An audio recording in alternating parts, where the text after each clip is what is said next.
agendas today which are controlling or which are sort of pushing a lot of children's literature.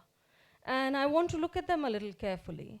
And to come to that, I think I want to draw from my whole movement's background, because I'm much more comfortable in spaces of the queer feminist movements discussing many issues. But I think those are very relevant here also.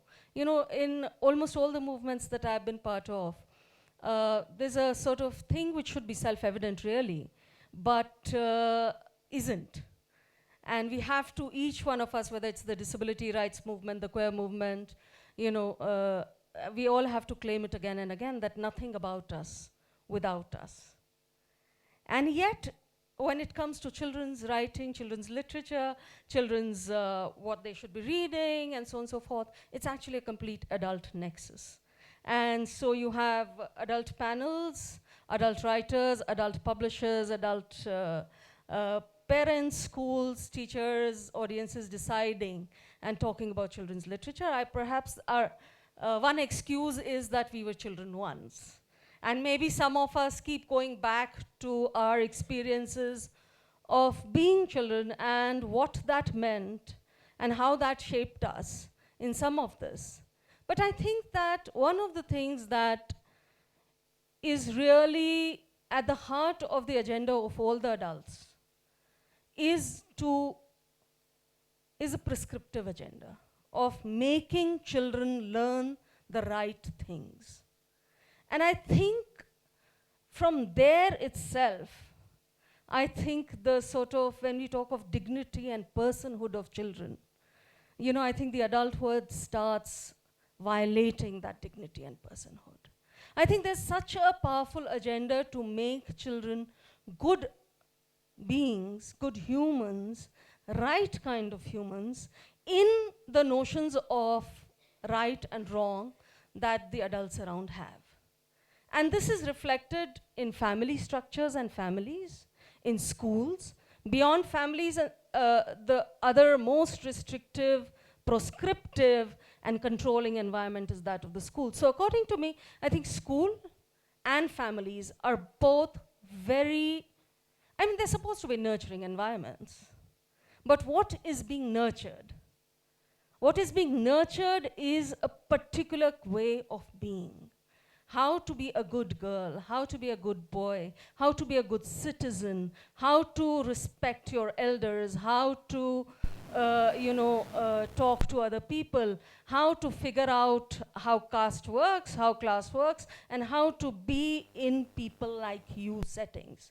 So actually children are imbibing all this, and in fact it's not just imbibing, it's being taught to children from all the adults around you, and very much the capitalist structures. So at one level you have family, religion, schools, all these structures. Then you have the state, which has similar agendas of keeping people into, clearly identified boxes and to toe the lines, whatever the lines may be. So these lines will be around gender, they'll be around sexuality, they'll be around understanding caste in a particular manner, they'll be about class in a particular manner, they'll be looking at marginalizations in a particular manner, and so on and so forth. Then you have the state agenda also, then you have, along with that, the capitalist agenda. So which is of course very invested in publishing and writing and what kind of books get sold, what doesn't get sold, and so with that comes the whole agenda of entertainment. So between normative agendas and entertainment agendas, you have most of children's lives sorted out. And where is the respect and dignity of personhood there? I think all of us always acknowledge that children have beautiful imaginations, they are capable of taking leaps of imagination as well as absorbing and making sense of a whole number of things which perhaps as adults we are much slow to do that. But at the same time, how willing are we to see what are we putting into that imagination? What are we teaching? And so to me, the traditional orthodox sort of agenda was morals. It came by way of morals. the sort of market agenda comes in entertainment. But there's also the third agenda, which I have a problem with, which is the liberal agenda, which is saying that, oh, but everybody is equal, we must talk of difference, so there is diversity is a catchphrase. So I'm very interested here to talk about how dignity and diversity work together. Because diversity is a catchphrase which is very often used, and what does it mean? I have worked a lot in the queer feminist movements and other movements. It's very nice for people to say, yes, they're queer people and they're the same as straight people. What does it mean? What does it actually mean when you, have somebody come to talk about issues to children? How do you regulate that? Actually, how do you talk about gender and sexuality otherwise? You are continuously talking normative. Your families are very normative. You have gender roles very strict. How people look, how people behave, everything's very strict. Anybody who deviates from your uniforms are very strict, right? There are very clear differences of what girls do and what boys do, how they dress, how they look, what kind of hair they have, all of this. You don't question any of that. You just say, there are other genders and that's fine. What does it mean?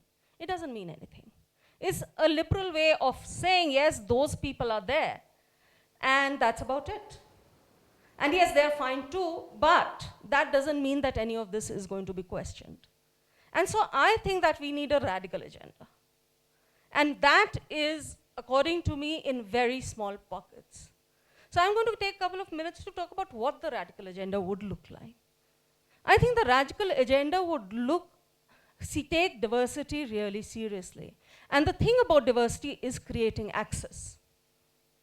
Access in terms of who gets to write, whose voices are heard, whose voices are published, whose voices are read. It is not about people in the center saying, okay, they're queer people, they're fine, or they're Dalit people, they're fine. No, it's talking about saying who gets water in their houses 24/7 and who has to spend 2 hours a day getting water for the rest of the day. That is talking about class and caste. That's talking about that. It's not just saying that, yes, we should respect everybody, because that does not mean anything, because in our lives and in our prescribing, we don't do that. So to me, I think that radical agenda in literature and children's literature is as minuscule as it is in families, as it in schools. People are comfortable around people like us. The schools are doing the same. When I said that I don't get invited to festivals, I actually forgot, or rather sort of to mention that I was invited to a festival, Neve Festival, last year in Bengaluru in this Neve Academy. And then I got disinvited. Maybe I'll take some time to talk about it later. But yeah, that was the one festival, and they disinvited me because they did not like me saying a lot of the things that you heard in my bio today. And somewhere I think that is the liberal way to do it. And so if we really need to talk about changing children's literature, we have to talk about access. We have to talk about translations. We have to talk about not writing about people, but having voices of differences within the framework of writing. And where I see it most happening is within a lot of the smaller independent presses. I do see very clearly the market agendas of the larger publishers do not allow that. And there is a very clear circuit which works there too.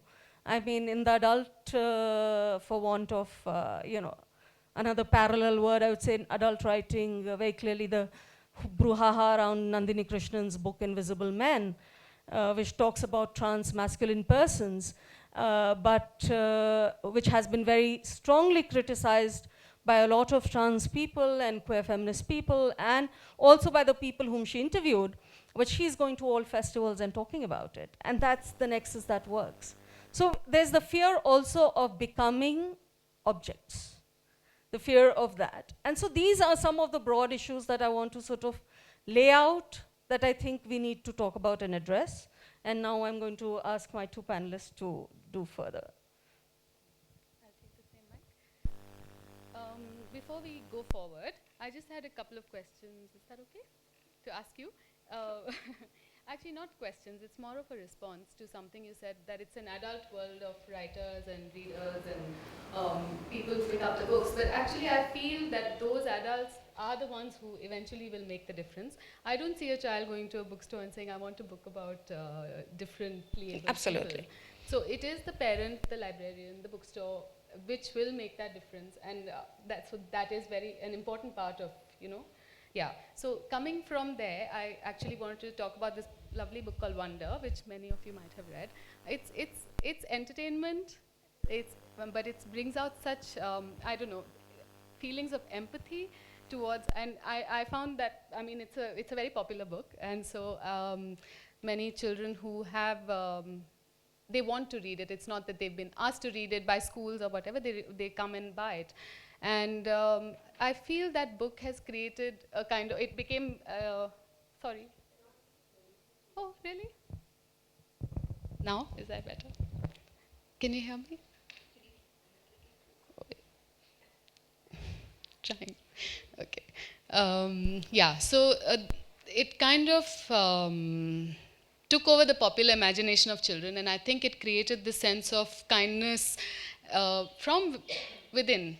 But having said that, after seeing this child in my own children's school who's actually got autism, and how the kids bullied her, and these are kids who love the book and they've studied it and they've read it, and they still bullied this child. And I really wonder, so how does that trickle down? How do the attitudes after reading a book like this, loving it, how does that, yeah, so that's actually quite an open-ended thing. I don't have an answer for it, but it's something that really intrigued me. So, I mean, these books are being written, they're not necessarily picked up by children themselves, but they are being read as classroom reading. Parents want to buy it for their kids, so they want their children to read it, but how are they reacting to it? How is it changing the attitude? How is, yeah, so yeah, that was one of the things that I was kind of thinking of. And yeah, also what you talked about is the liberal versus the radical agenda. I can't kind of see a difference between the two. I almost see it as something which is kind of treading the same path, right? I don't know. I wanted to ask you actually. Yeah, would you like to respond to that first? Okay, so today more than ever, actually, I find that there are books written for children that are addressing so many different issues, whether it's gender, whether it's religion, whether it's caste. I mean, more than ever now, there are books. I mean, there's this lovely little book called Morris Minklewhite and the Tangerine Dress, where this boy wants to wear his orange dress to school. And, you know, books like that, I feel at that young age, it's great to have them think about these things. Whether or not they make, what difference they make, we don't know. Recently, I was just telling my Andaleeb and Shals that high school asked me to recommend a short story, and I recommended this short story by Paro Anand called Best Friends, where this boy wants to tell his friend that he's gay, and he's just not able to, and it's his whole process of doing it, and she's left a blank page at the end without her own ending, because she wants to let the kids imagine what the end might be like. So this story was read in class to grades 7 and 8. And the kind of reactions apparently were just quite amazing, because there was one question like, oh, do they look normal?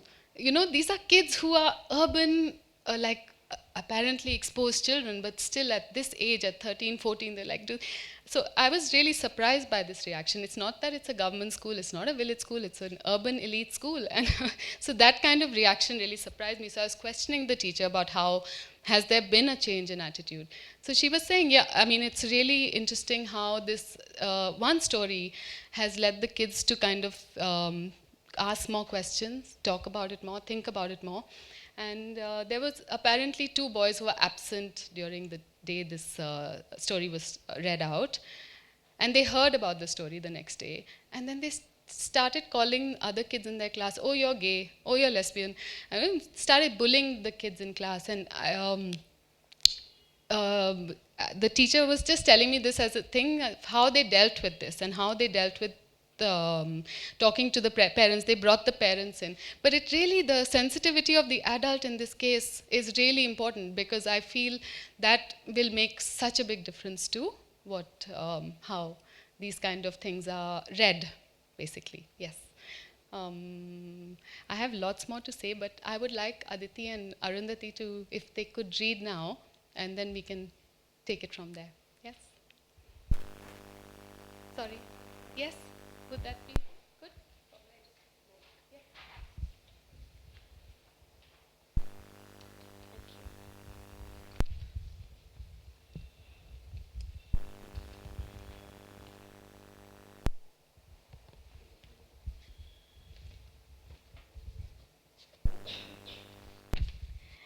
I'd like to share a story by one of my favorite writers based in India. She's not of Indian origin. Her name is Sigmund Shrivastav, and to my mind, she's one of the most outstanding writers there is, because she's dealt with these issues from way back in the 1970s and 80s when she began writing. And this story is from a collection that was published in 1992. And it's about a little girl who's 10 years old, and she's very cross with her mother because her mother has told the neighbor that, you know, my daughter, she's very good with children. And the neighbor says, can you take my little boy to the park? And the little boy is differently abled. And this child wanted to hang out with her little friend, and she's really cross. She is so cross at this dilemma that's come her way out of the blue. And she does not want to go with this child who is different, and she's just wishing that she would not meet her friends or any of the other people in the area. She just wants to be invisible for a while as she goes to the park. So this is her first reaction to the child. As she sets out, she says, the neighbor bent over and ruffled Vijay's hair affectionately, and Vijay smiled at her broadly. His slanted eyes narrowed to slits. How ugly he had looked. I wondered how she could love somebody as ugly, as stupid as Vijay. I looked at him from the corner of my eyes. He trotted next to me, hugging his old toy monkey lovingly to his chest. His head seemed too heavy and too big for his stout, square body, and tipped towards his left shoulder. Saliva dripped off the corner of his thick lips. His mother wasn't there to wipe it off, nor did I do it. Why should I? He was mad. He was crazy. I mean, real crazy. I shuddered. The fellow was giving me the creeps. If my friend Neeti could see me now, or Pooja, gosh, I would be the laughing stock of the town. And Geeta, what would she think of me? So she takes this child to the sand pit, and she leaves him there, and she says, I'm not going to sit here and make sand castles with him. I'm just going to leave him there. And just at that moment, some tall, big boys come by, and they look at him, and they ask her, do you know him? And she goes like this. And then they gather around this little boy, and the leader of these bullies, his name is Rinku Sen. He says to this boy, hey, what a nice teddy is this. You like to play with Teddy? You like to play chuk-chuk train? He smiled at Vijay, and Vijay returned the smile hesitantly. Come, said Rinku, taking another step. Give me that monkey. Vijay drew back and hid the monkey behind him. Rinku switched off his false smile and demanded, give me that monkey, come on, come on. We too want to play with it, don't we, boys? Sure, give it or we get it, the boys answered. And suddenly they were all over him, pulling the old monkey out of Vijay's hands. They threw it high into the air, caught it, they flung it up again. Vijay spun around. Fear flickered in his eyes. He stretched out his arms and ran from Rinku to Amit, from Amit to Jagdish, pleading with his eyes and with his hands. Come on, they teased him. Here, here, get it, get it. But the moment Vijay turned to grab it, the monkey flew over his head in the opposite direction. The boys sniggered and they grinned. Come and get it, they chanted, jumping up and down, clapping their hands. Vijay staggered after them blindly. Suddenly, he fell. Or did they push him? I watched him struggle clumsily to his knees, and when he lifted his head, he looked straight at me. What I saw in his eyes made my heart sink. I felt giddy with shame. Vijay, I whispered, Vijay. I was by his side in a second and pulled him up.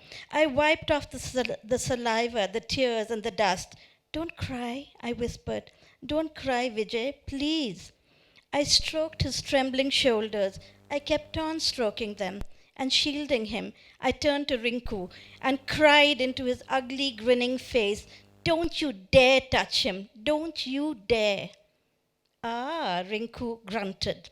Ah, somebody is feeling strong. Someone is playing Florence Nightingale. Ha ha.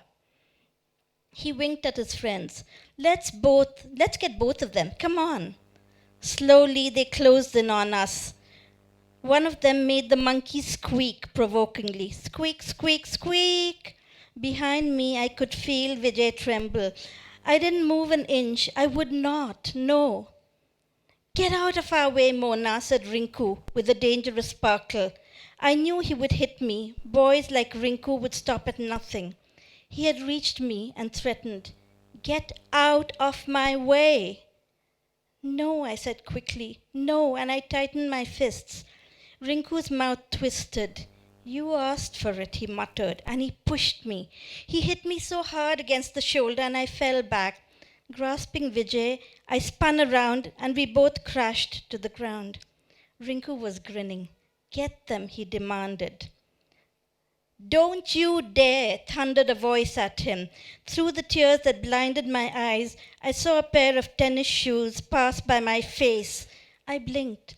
Then I recognized Pramod, tall, strong, and friendly. Pramod, the hockey captain of grade 10. But today, Pramod was not friendly. He took Rinku by the scruff of his shirt and he shook him vigorously. What do you think you're doing? Aren't you ashamed to hit girls and little boys? Oh, come on, muttered Rinku. We were just kidding, you know. But his voice had lost its boisterous confidence.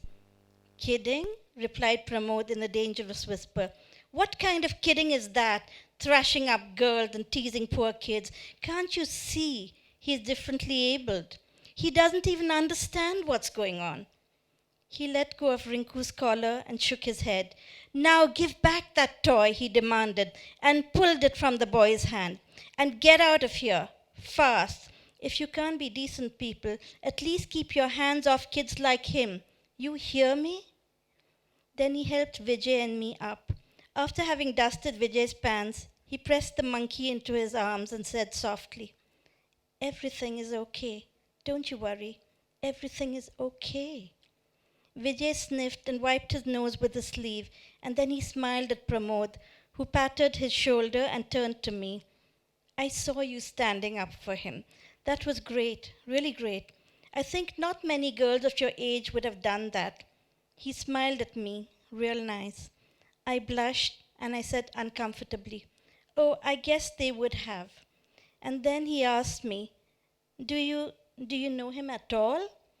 I took Vijay's hand into mine and replied, Yes, I know him. He's my friend.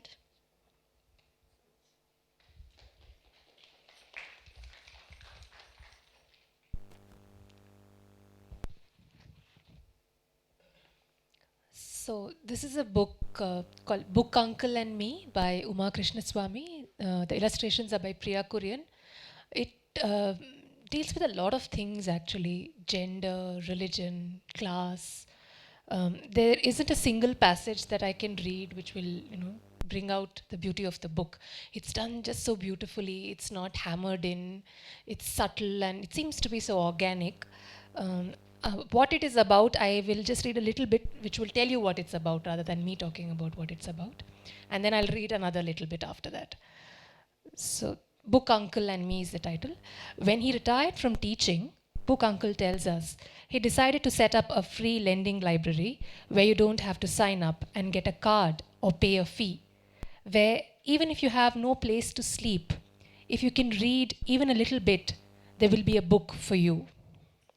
And then there's an Istri lady who goes on to talk about all the kind things that Book Uncle did for various people.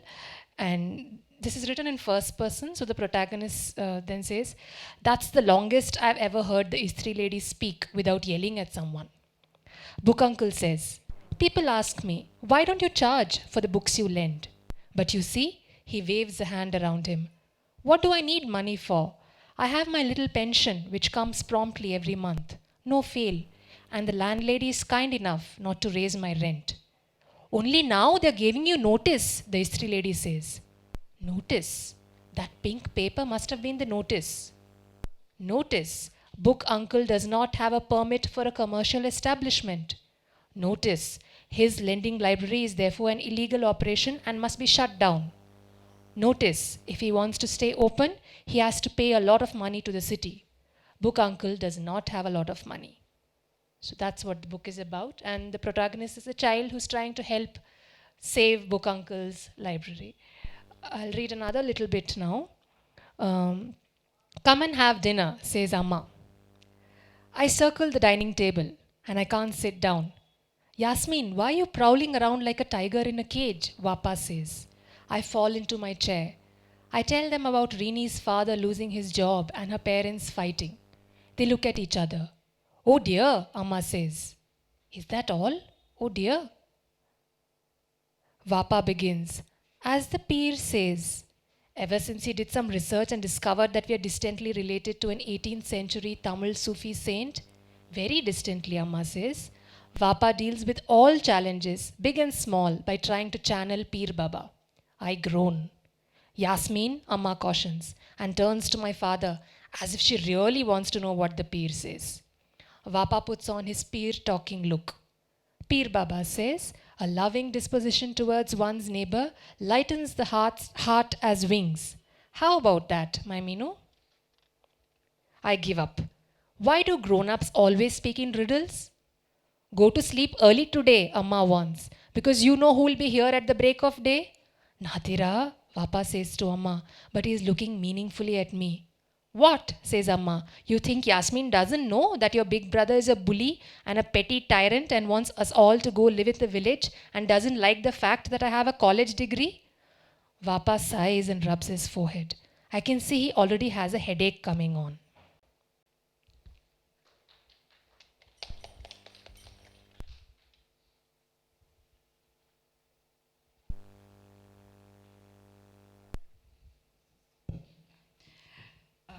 Good morning, everyone.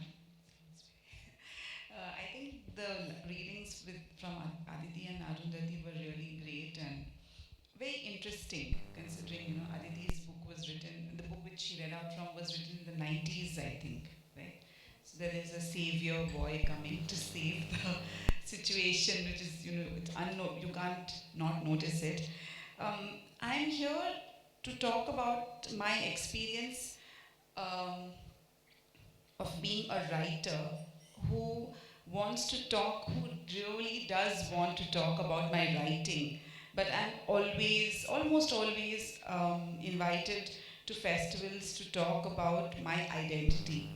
And there is very little discussion about my writing which goes on here.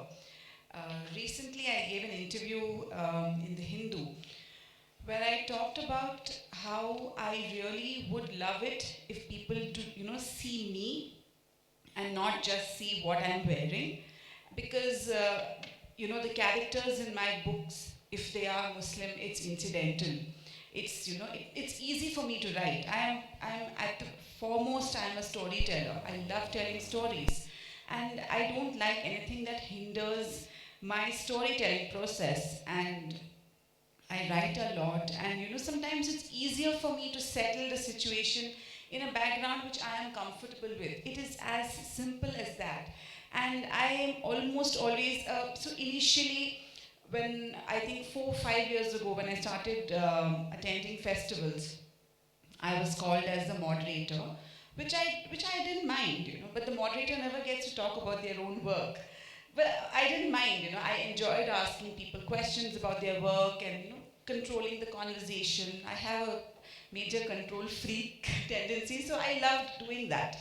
And as more of my books were published, I started being invited on panels where I had to talk about, I was very surprised, and I think I agree that this is a conversation that needs to be had, that people need to talk about it. But at the same time, it frustrates me.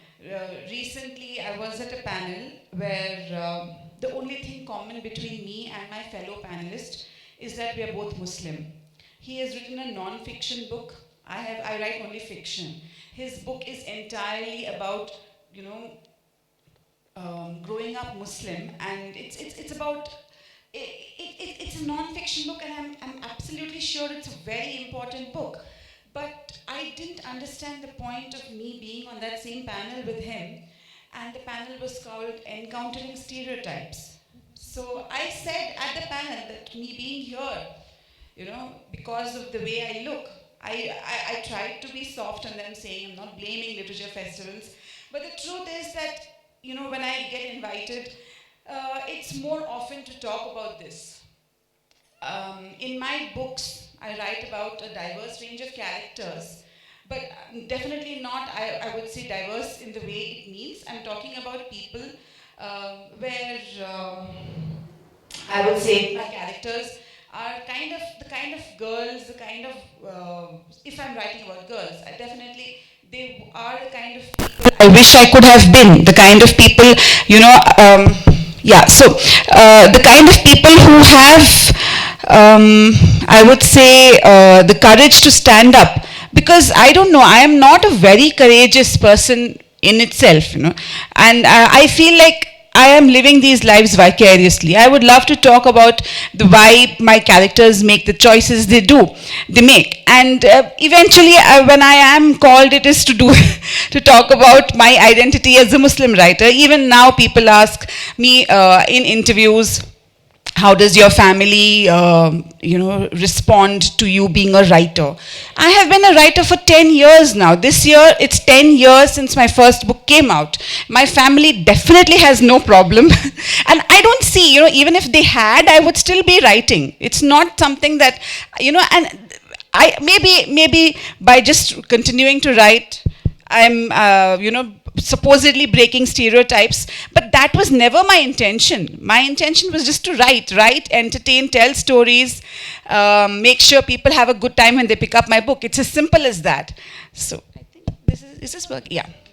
So I'm honored to be on this panel, but I don't really know how. I hope that we have some discussion regarding this so we can open up more and talk about it. So do you all want to take it from here? Quickly answer your question as well. And I think what actually, Andaleeb, you're raising is very crucial. And I think this is, to me, what happens in the liberal agenda, right? That the person gets pigeonholed.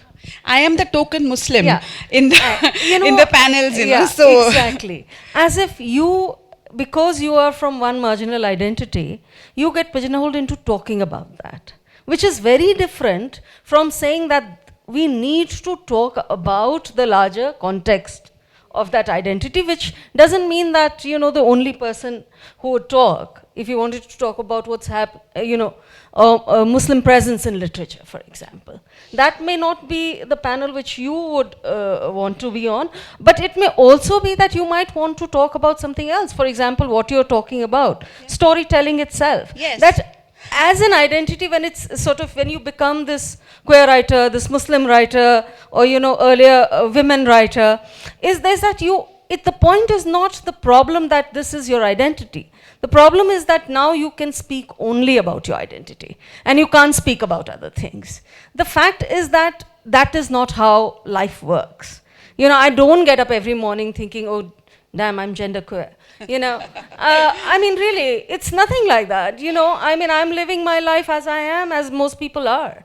And so, therefore, I think the important thing would be to talk about the structural underlying concerns. And which brings me to, you know, the difference between the liberal and the radical agenda, that somewhere when you are saying, as an example, the example you were giving, that, you know, the 13-year-olds are already asking normal, right? So it's not as if the school may not have ever talked about sexuality. But already from the very young age, because of how people live, the normative is underlined. That this is what gender looks like, this is how it works. And it is sometimes, I think, just telling children that it's okay to be different is not enough. I think so, therefore, actually, I take your earlier point that yes, adults are making these decisions. And actually, therefore, I think this is important to have this conversation as adults with other adults as well. That because they will make the decisions, the differences. And actually, one of the things that I feel very hopeful about, besides, you know, a lot of publishing houses trying to make differences, about the number of translations happening, about the number of, you know, bookstores and schools trying to include different things, is also, I think, parents. And actually, when the whole Neve drama happened, what made me really, and I wrote about it in Scroll, and what amazed me and made me happy that I wrote that piece about the thing was the actual response I got from a lot of teachers and parents. And parents were writing that actually we wish we had somebody like you come and talk in a school, because we are thinking that our children are very young. We don't want them to grow up in a world where if they come out as genderqueer or queer or trans, that they have to face this kind of thing. And I think that is, to me, in that sense, which is shifting in some pockets and happening. But I think what is also continuously happening is the normative is getting so reinforced in so many multiple ways that I think each one of us needs to examine ourselves where we are doing it. Just taking off from what you were saying, can you all hear me now? Yeah. Sorry, I lost the thing. Yeah. Talking of Muskan, there's Muskan. Who's read it? Anybody? Yeah. Muskan basically attempts suicide. And again, I had recommended this book to a school, and the response I got, and this is for like 15-year-olds, is that, oh, it's about suicide. So my response to them was, they are, kids at that age are exposed to it everywhere, like social media, in the newspaper. I mean, you just, this is the right forum for them to be exposed in, you know, in a school where you can discuss it openly and you can have it, it's a safe environment. So I think, you know, that absolutely taking from. Yeah, I mean, how many of us as teenagers have felt suicidal, have felt depressed? I mean, this is part of our lives. The moment you realize you don't fit in some way, you do feel alienated. And how do we know that if we're talking to 50 young persons, that they're not 10 people of their feeling depressed and suicidal? I mean, this is an assumption of normalcy. And actually, we are not thinking that actually people are already going through that. I think in this room, many of us have gone through really difficult times, and it's not as if that suicidal, you know, or being depressed or being, you know, anxious, anxiety, social anxiety, other things are not part of our lives. I think that comes from that whole protective thing of children needn't be exposed to such things either. Which you would know, and you would know much more. Also this whole thing about protecting children, and you know, the other questions that sometimes I'm asked is there a moral in your story? Which is something that I think as writers, we are constantly trying to negate this whole moral aspect, and we are just trying to tell a story. And I think children have their own moral compass, you know, it's ingrained, and we don't want to reinforce it. I've always answered that my idea is to entertain a child when they're picking up a book of mine. But outside of us, I don't think that, you know, it's very evident that people, that, you know, we think this way, that we are not writing. So someone did bring up this in a recent panel. Someone said, we used to have those books by, where there is a definite moral of the story is. And so what do you think about that? So I think the more we, come up with books, I think there is a slight disconnect between the writing, the publishing industry, and parents outside who still think that this is something that needs to be inculcated. What do you think, Aashti? Yeah, absolutely. We get lots of requests for moral stories. And we can open it out to questions and discussion. I just wanted to say, Asha, who's here, she's recently written a book about domestic violence, and it's a picture book, and my 12-year-old picked it up and read it on her own, and her reaction to it was heartwarming. Yes. Very sorry. What's wrong with the mic and me? Okay, sorry. Yeah, and so I feel like it's so important to have that going out there, because my daughter, when she read it, she's 12, she said, what a lovely book. And I didn't even expect her to have that reaction. So I think stories that are told without, and it has no morals, it has no agenda, it's just telling a story, and it's a really lovely book. Yeah. Questions, comments?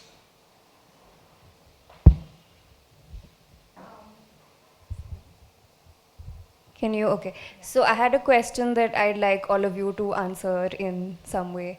So all of you have talked about the things that are limiting children's literature, or the things that we don't want to see from children's literature. So for each of you, what would be the ideal story, or what would be the purpose of a story? I already said, for me, when I'm writing a story, it's to entertain. Whatever form the characters take, whatever story, wherever it goes.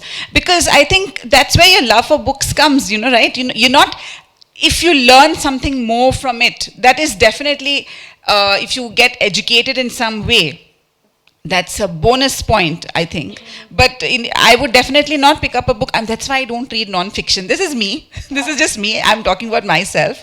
So I can't bring myself to read or even write non-fiction. But for me, fiction has a lot which, I think it says a lot in that space that it has. So this is, according to me, that, writing is for me, it's for entertainment. I mean, I don't have any agenda beyond that. And even when I've written a serious book like When She Went Away, where a mother leaves her family and goes away, it was not to, just talk about, say, the personhood of a woman, which is always eclipsed by being a mother. It is not that. There is, at the core of it, there is a very simple story. And, how a family deals with when a mother, supposedly the person who holds the family together, what happens when she goes away, and what is the new normal for them. So I was just exploring that through my story, and people derive what they want from it.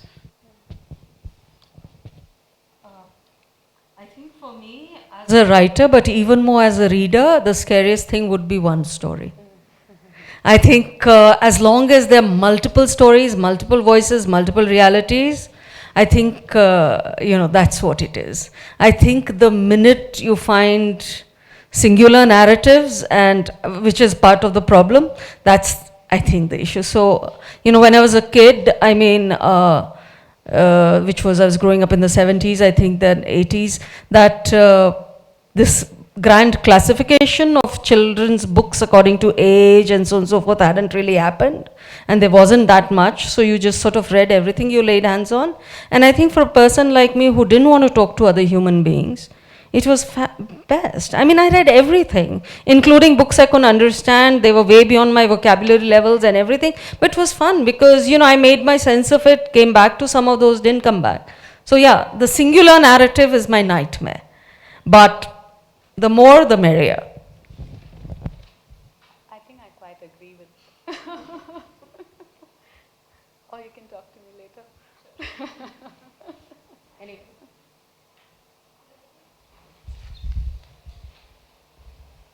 So it's the same old question which I think some of you have already spoken about. Appropriation versus representation. I must say that all the books that have come up today, I find each of them problematic actually, including the one that I read. So while we say that it's important to have these conversations, to have these books, it is not true that any book, however well written, however beautiful it may be, it's not that it's free of issues. So does that mean that unless you have lived experience, you shouldn't write about it? As a writer, I feel that there's already a hierarchy in how we look at books and writers. Unless you write about certain serious themes, if you're writing about funny books, then you're not there, you're not going to win awards, you're not going to get attention, you're not going to be treated the same as someone else. Because it's just a funny book, right? It can't be very difficult. So then, does that mean I have to write about those issues and say I really want to? Then should I, can I, because I don't have lived experience? I don't think that's really true. Like, look at somebody like Elizabeth Lade, whose book, in fact, you had in the morning. I mean, that particular one is her biographical. Yeah. But she's written so much about conflict. But she has lived in conflict. She's lived in those, but not as a Lebanese or a Syrian, or but she's written about those experiences as though and so I feel you don't necessarily have to have lived it to have written. I think sensitivity is definitely something which, with which you write. Look at Michael Morpurgo, actually. He's written extensively on the World War, but having not, so I feel. No, actually, I do agree that it is question of, I think appropriation comes when actually diversity is talked about for the sake of it. And when you don't have dignity to that. That's why I think we need to come back to narrative dignity also. That, if you're telling a story, of course it's your imagination as well. I mean, finally, there is a lot of that. But how do you also sort of question yourself while doing it? And I think humor is highly underrated. I completely agree with you. I think humor is one of the most fabulous ways of telling stories, except that a lot of the humor that we have learned and imbibed is humor at the expense of somebody. We haven't learned to laugh at ourselves or the absurdity of our own everyday lives. And I think there's a lot of humor to be found there. But I think the easy humor of laughing at the expense of somebody and, is what's happening. And therefore, to me, that's disrespectful and, not. So I would not read that book. And finally, I think with reading, I think a lot of us have, of course, our first associations with reading have been as individuals. So there is this notion of writing alone, and there's also a notion of reading alone. But I think also conversations around writing and reading are so necessary. I think that when, what you're talking about, that in schools now people read a book and have a conversation. I think the onus of what kind of conversation would that be after reading a book, whether in a school or with your peers or with your parents or just friends, what those conversations would be. I think those are as important to the act of reading itself.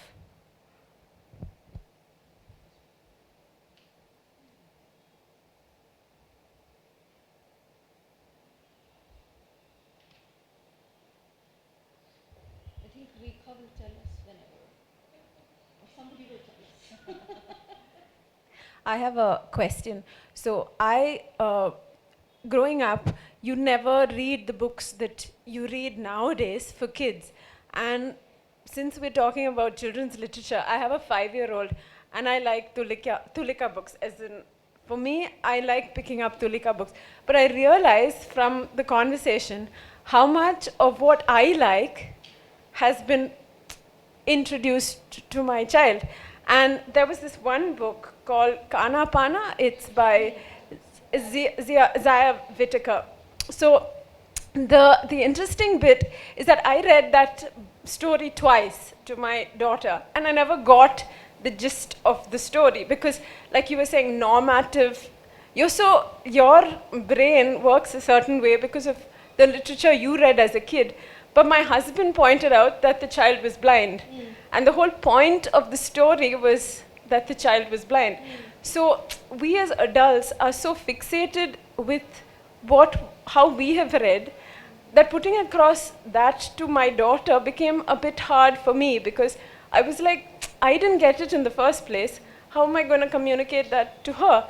But I think she already got it. So that for me is literature today. And since we're having this conversation about literature, it's quite amazing that there's so much about sensitivity that our kids are getting. But another thing that I really have a problem with is that in their everyday lives, sending them to school is more like sending them for survival. So, you know, sensitivity is something that is experienced and learned, but at the same time, they're just pushed in with all of these confusing, you know, moral issues, non-moral issues, and then they have to decide at that point what they're going to do. Are they going to laugh? Are they going to take that person's side? So for me, that is interesting. You can give them as much literature as you can, but when they are in that situation, in that moment, they decide. So, you know, this is all just an external, what comes from within is, I don't know, that's conflicting for me. The external is very important. I mean, Of the course. conversations, the books you read to your children. I think all that makes such a big difference. Slowly. Slowly, I think, yeah, that's the key. Like word. there's this lovely Tulika book called I Don't Understand or I Didn't Understand, you know. It's a new book. It's just been published. It's about this autistic girl who's bullied in class, and it's a very sweet story. It's such a beautiful book, and again, it's without any too much agenda or anything. So books like that, I feel now, as you said, that is being published now, and it's all available. So those kind of books make such a big difference to attitude too. And I mean, I also feel like often earlier the books, there were like, I mean, there's I. Whittaker's Kali and the Rat Snake, for instance. The little character, he does something heroic and then he's accepted. And for me, actually, that's a little problematic. So I'm really enjoying books that there is no heroic deed, there is no nothing. You know how the person is seen and perceived for himself or herself, yeah, or themselves. Yeah.